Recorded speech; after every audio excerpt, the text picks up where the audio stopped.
ऋण 4 और 10 के बीच 6 पद निवेश करते हुए समांतर श्रेणी का निर्माण कीजिए। तो मान के चलते हैं हल। माना ऋण 4 और 10 यही दो अंक दिए हैं। ऋण 4 और 10 के बीच में 6 पद निवेश करना है। के बीच 6 पद A1 A2 A3 A4 A5 A6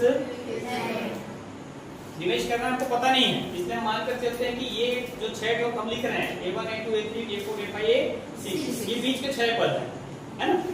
तो तब समांतर श्रेणी क्या हो जाएगा? इनके बीच में हम इनको दो को डाल रहे हैं, ऋण 4 और 10। तो इनके बीच बोल रहे हैं, मतलब पहले नंबर में हम क्या लिखेंगे?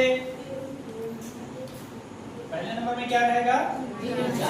इनके बीच में डालना है ना भाई, बीच में। तो ये पहला नंबर होगा ऋण 4। फिर उसके बाद क्या आएगा? A1 A2 A3 A4 A5 A6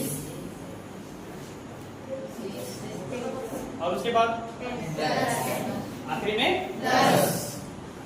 ये होगा, तब समांतर श्रेणी होगा। क्लियर है यहाँ तक?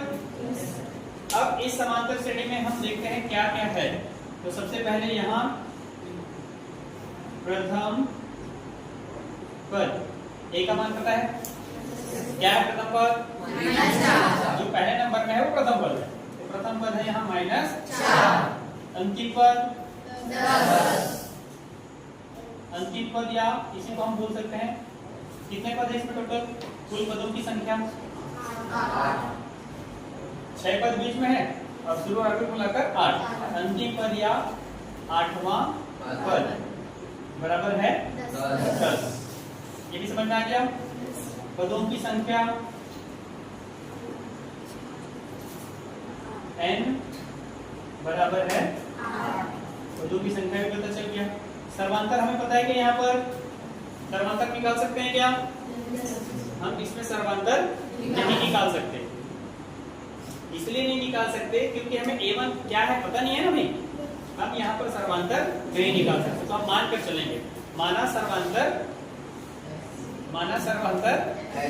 D है। सर्वांतर को तो हम D मानते हैं क्या? यदि सर्वांतर या माना यदि लिखते, यदि सर्वांतर D हो तब nवां पद सूत्र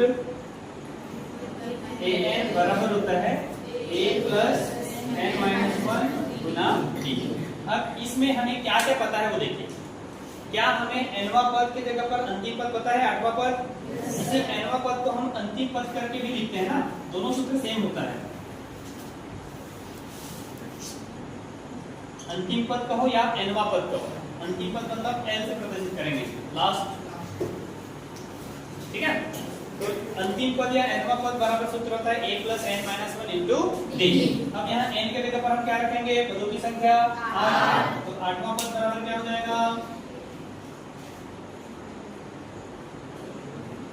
8वां पद a8 बराबर पदों की संख्या 8 है और 8वां पद क्या है? 10।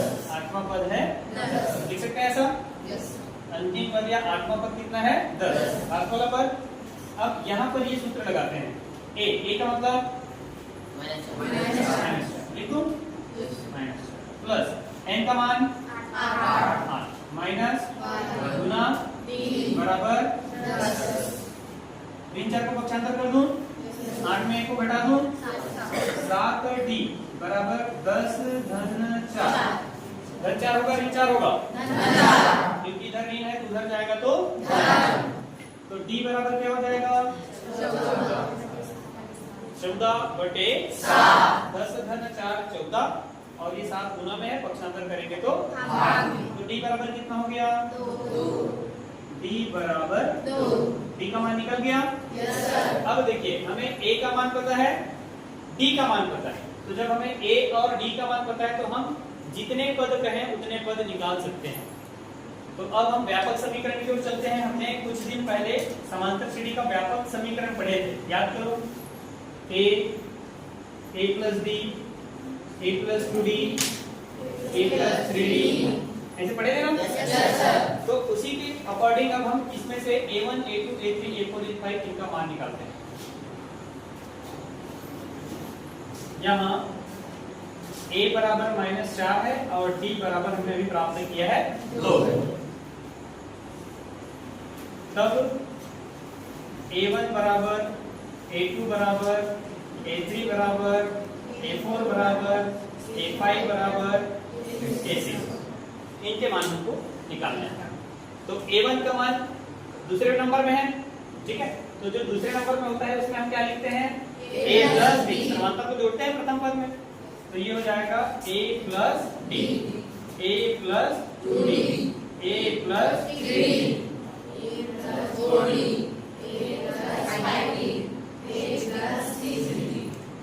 इस प्रश्न में एक चीज आप थोड़ा सा और ध्यान दे सकते हैं। देखो 1 रहेगा तो 1, 2 रहेगा तो 2, 3 रहेगा तो 3, क्योंकि पहला पद नहीं है, ये दूसरा नंबर का पद है। a1 जो है यहाँ पहला नहीं है, हम भले इसको a1 कह रहे हैं, बीच का पहला पद है, लेकिन समांतर श्रेणी में बात करें तो ये कौन से नंबर का पद है? ठीक है। n-1 करेंगे तो 1 आ जाएगा। चलो अब इसमें मान रखते हैं, मान रखते हैं, हल कर देते हैं। बराबर a का मान d का मान 3 4 2 माइनस का 2, a का मान -2 है इसलिए d का मान 2 दूनी 4 में 4 गया 3 गुना 3 दूनी 6 में 4 गया प्लस 2, 6 माइनस 4, 6 बड़ा है, ठीक है। 6 में 4 गया 2, ठीक हो जाएगा -4 प्लस 6 बराबर 2। फिर -4 प्लस 4 गुना 2, -4 प्लस 4 दूनी 8 में 4 गया -4 प्लस 5 गुना 2, 5 दूनी 10 में 4 गया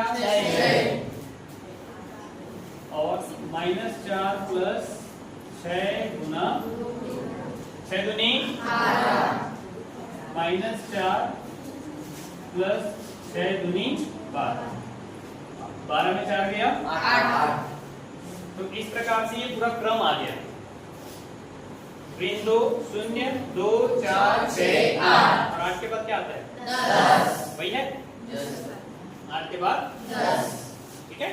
तो लास्ट में अब इसी में हमको इनका मान रखते हुए समान श्रेणी बना देना। तो यहाँ पर लिखेंगे इसलिए मान इसलिए समांतर श्रेणी, सबसे पहले तो -4 रहेगा, ये वाला प्रथम पद। फिर a1 का मान -2 0 2 4 6 8 10, ये हो गया हमारा आंसर, ठीक है। तो अगर आपको प्रश्न में 2 पद दिए गए हैं और कहा जाता है कि इनके बीच में इतने पद निवेश कीजिए और समांतर श्रेणी ज्ञात कीजिए, तब कैसे हल करना है?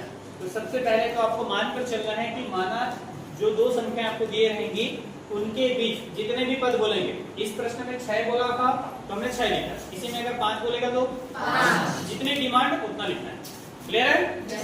इस प्रश्न में चूंकि 6 पद बोले थे इसलिए हम यहाँ पर मानकर चल रहे हैं a1 a2 a3 a4 a5 a6, ये जो है इनके बीच के 6 पद। अगर ये बीच में है तो समांतर श्रेणी होगा ऋण 4 शुरू में 10 आखिरी में, और बीच में ये 6 पद हो जाएगा यहाँ तक। फिर अगर ऐसा हमको समांतर श्रेणी पता है तो यहाँ से हम क्या क्या निष्कर्ष निकाल सकते हैं?